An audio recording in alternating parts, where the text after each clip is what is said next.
Yeah, ya blanou sotoklo. Mikolo, sekolo mikolani. Mikolani, sekolo mikolani. Mikolo. Nkomalo, nkomalo, nkomalo. Viene bien mo souffre me ko. Yene masika ne maklole. Mikolo. Oh mama ye mama esumako. Afije mo jenglo tuli ite ngonse aiwanzuwa. Mpani kali kuelele enya biyon kwa ya ichoma. Yemo ungwa se uli keke. Mbeka lenga yeko ya biyon ufwese. Fenga simake. Kanga diable ni ako diable piège noir.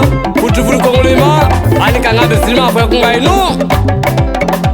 Nyanyoli vyeni. Oteke nyali vyesa. Uwinga wome ulei. Ominyoli jela. Usekenga wome uleni. Ominyoli jela. Mikolo. Mikolo, sekolo mikolani. Mikolani, sekolo mikolani. Mikolo. Papa Hervé Gossé. On danse mada comme bouger ça, mais on danse mada comme bouger ça. Mikolo. Mon arrangeur, Capitaine Noé, très très fort. Merci à toi, président Ouwa Paulin de Djouabo. Campus Ivoire Production. Mon milieu, tu veux mon milieu, tu veux oh maman, oui, mon milieu, tu veux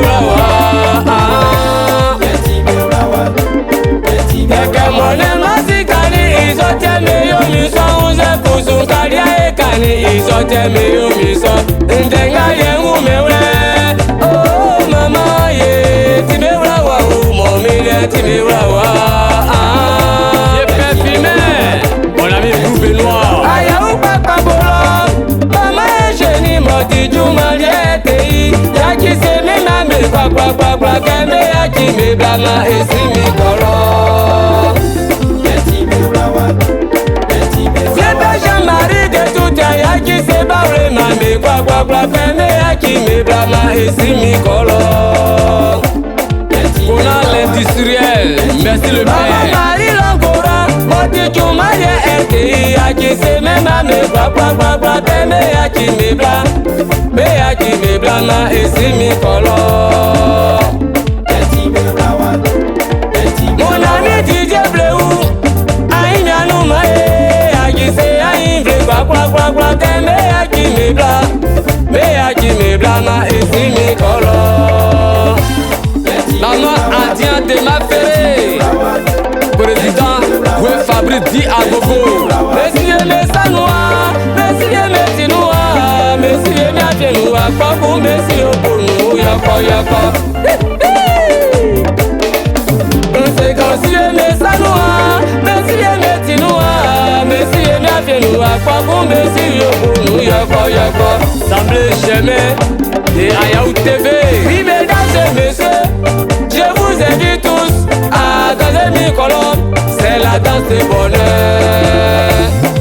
Tout le monde, on danse, moi d'accord, bouger ça, mais on danse, moi d'accord, bouger ça, mais on danse, moi d'accord, bouger ça. Mikolo, tout le monde, bloqué, bouger, bloqué, danser, tout le monde, danse, moi d'accord, bouger ça, mais on danse, moi d'accord, bouger ça, bouger, bloqué, bouger,